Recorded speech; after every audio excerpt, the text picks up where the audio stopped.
संक्षिप्त समाचार જોઈએ તો રાજકોટમાં શહેરમાં ગેંગવોરનું ભૂત ફરી ધૂણી ઉઠ્યું છે। શહેરમાં નવા થોરડા વિસ્તાર જીઆઈડીસીમાં બે ક્રિમિનલ યુવરાજ અને શક્તિ વચ્ચે ગેંગવોર થયાનો બનાવ સામે આવ્યો છે, જેમાં નવા થોરડા જીઆઈડીસી વિસ્તારમાંથી પોલીસને લૂંટના બે આરોપી શક્તિ ઉર્ફે પેન્ડો અને તેના સાગરીત પ્રકાશ લુણાગરિયાના મૃતદેહ મળી આવ્યા છે। બંને મૃતદેહોને હાલમાં પોસ્ટમોર્ટમ માટે સિવિલ હોસ્પિટલમાં ખસેડવામાં આવ્યા છે। થોરડા પોલીસ સ્ટેશનને જીઆઈડીસીમાં લૂંટના બે આરોપીઓના હોવાની બાતમી મળી હતી, જેના આધારે પોલીસે ત્યાં પહોંચી હતી, પરંતુ જ્યારે પોલીસે દરોડા પાડ્યા ત્યારે બે મૃતદેહ મળી આવ્યા હતા। બુટલેગર ક્રિમિનલ અને નામચીન ગુનેગાર યુવરાજ અને શક્તિ ઉર્ફે પેન્ડા વચ્ચે ગેંગવોર થયાનું પોલીસ અનુમાન લગાવી રહી છે।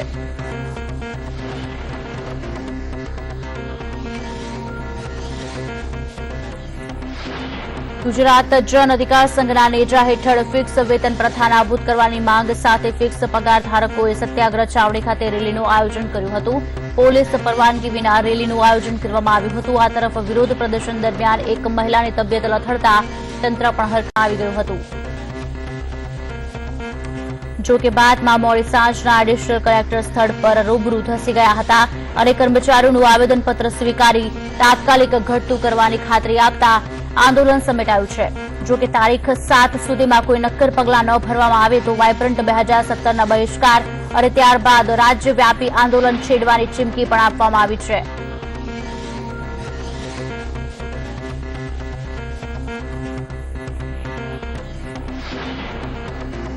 ભાજપા કાર્યાલય કમલમ ખાતે રાજ્યની ગ્રામ પંચાયતમાં વિજયી રહેલા ભાજપા સમર્થક સરપંચોનું અભિવાદન કરવામાં આવી રહ્યું છે। ભાજપે 80% બેઠકો પોતાના તરફી વિજય થઈ હોવાનું અને કોંગ્રેસે પણ 68% ગ્રામ પંચાયતમાં જીત મેળવવાના દાવા કર્યા।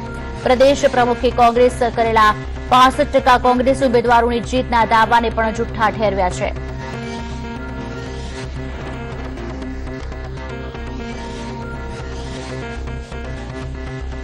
સંકેતો છે કે આવનારા દિવસોમાં 2017માં વિધાનસભાની ચૂંટણીમાં 2/3 વધુ બેઠકો ભારતીય જનતા પાર્ટી જીતીને ભાજપની સરકાર બનવાની છે।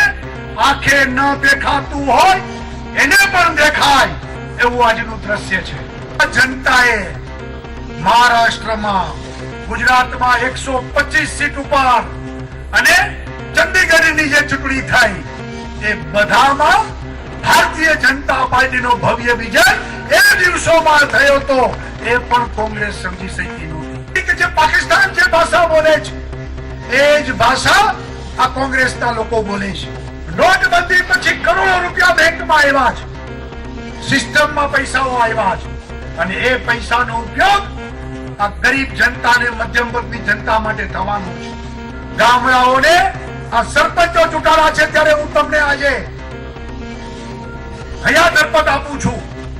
1600 કરોડ રૂપિયા સીધા ગામડામાં જવાના છે। સીધા ગામડાનો વિકાસ, તો જ ખેડૂતનો વિકાસ, તો જ ખેતીનો વિકાસ, તો જ ગુજરાતનો વિકાસ આ સરકાર સારી રીતે જાણે છે અને એટલા માટે સરકારે આવનારા દિવસોમાં જે પેસા એક્ટ છે, જે વનવાસી ક્ષેત્રમાં એમના વિકાસ માટે, એમના અધિકાર માટે પેસા એક્ટનો અમલ ઝડપથી થાય એ દિશામાં સરકાર કદમ ઉઠાવી રહી છે અને પેસા એક્ટ માટે આખા ભારતમાં રૂપાલા સાહેબ ગુજરાતને નંબર 1 અને એનું ઇનામ પણ આપવામાં આવ્યું છે। મિત્રો, આ સમર્થન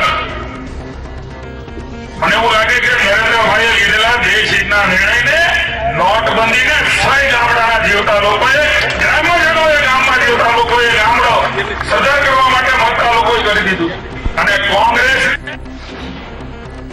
નોટબંધી બાદ હજી પરિસ્થિતિ થાળે પડી નથી તેવામાં એટીએમ વ્યવસ્થિત ચાલુ નથી તેવામાં ભાવનગરના બોડી ગેટ વિસ્તારમાં એટીએમ તૂટવાની ઘટના સામે આવી છે। ભાવનગરના બોડી ગેટ વિસ્તારમાં શનિવારે મોડી રાત્રે અજાણ્યા ઇસમોએ એટીએમ તોડીને ચોરીનો પ્રયાસ કર્યો હતો। આ વિસ્તારમાં એકમાત્ર એટીએમ છે અને તેને પણ તોડવાનો પ્રયાસ કરતા લોકોમાં રોષ ફેલાયો છે।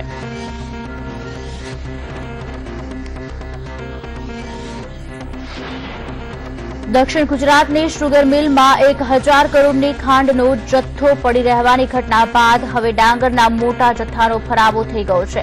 ખાસ કરીને ડાંગર પકવતા સુરત જિલ્લામાં ખેડૂતોએ ભરવા લાયક 9 લાખ ગુણી ડાંગર સામે નોટબંધી બાદ રોકડે 1.5 લાખ ગુણીનું વેચાણ થયું છે.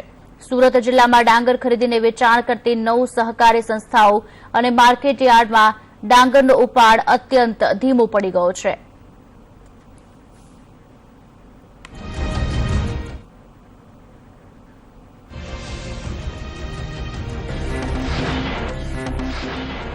સહકારી સંસ્થાઓમાં અગ્રેસર આવેલી ખેડા જિલ્લા મધ્યસ્થ સહકારી બેંકના ડિરેક્ટરોની ચૂંટણી આવી છે. કુલ 4 વિભાગ પૈકી 3 વિભાગની ચૂંટણી યોજાઈ છે.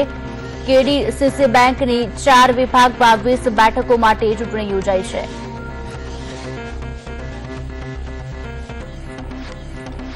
માંડવી નગરપાલિકાના કાઉન્સિલર હર્ષરાજ જોશીને પોલીસે પીધેલી હાલતમાં ઝડપી પાડ્યા હતા.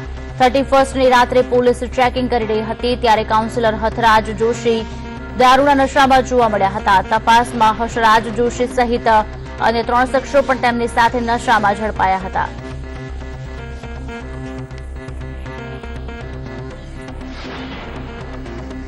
ગાંધીનગરમાં સરગાસણ ચોકડી પાસે દારૂ ભરેલી કારનું અકસ્માત સર્જાવાની ઘટના સામે આવી છે. અકસ્માતમાં દારૂ ભરેલી કાર પલટી હતી, જેમાં કાર ચાલકને સામાન્ય ઈજા પહોંચી હતી. હાલ પોલીસે કાર ચાલકને ઝડપીને આગળની કાર્યવાહી શરૂ કરી છે. કારમાં ભરેલા દારૂ ક્યાંથી આવ્યો અને કોણે આપ્યો તેની તપાસ કરવામાં આવી રહી છે.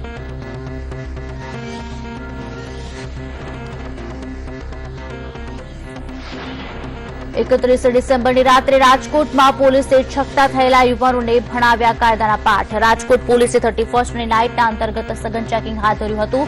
શહેરના કેકેવી ચોક પર પોલીસે યુવકોને કાયદાનું ભાન કરાવતા તેમને જાહેરમાં ઉઠક બેઠક કરાવી હતી. બાઇક પર 3 સવારીમાં જતા લોકોને અટકાવીને તેમને શહેર પોલીસે કાયદો શીખવ્યો હતો.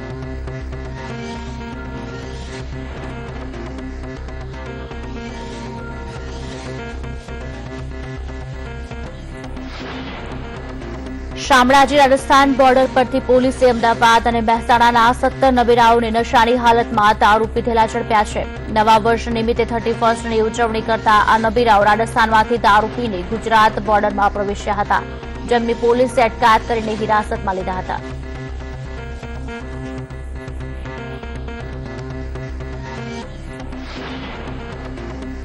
જામનગરમાં મેડિકલ કોલેજના વિદ્યાર્થીએ કોઈ અગમ્ય કારણસર આપઘાત કર્યો છે. એમબીબીએસના વિદ્યાર્થીએ બોયઝ હોસ્ટેલના રૂમમાં ગળે ફાંસો ખાઈને જીવન ટૂંકાવ્યું છે. જ્યારે બીજા વિદ્યાર્થીઓ લેબોરેટરી માટે કોલેજ ગયા હતા ત્યારે અમદાવાદના રહેવાસી હેમલ પટેલ નામના વિદ્યાર્થીએ કોલેજ હોસ્ટેલમાં આપઘાત કર્યો હતો.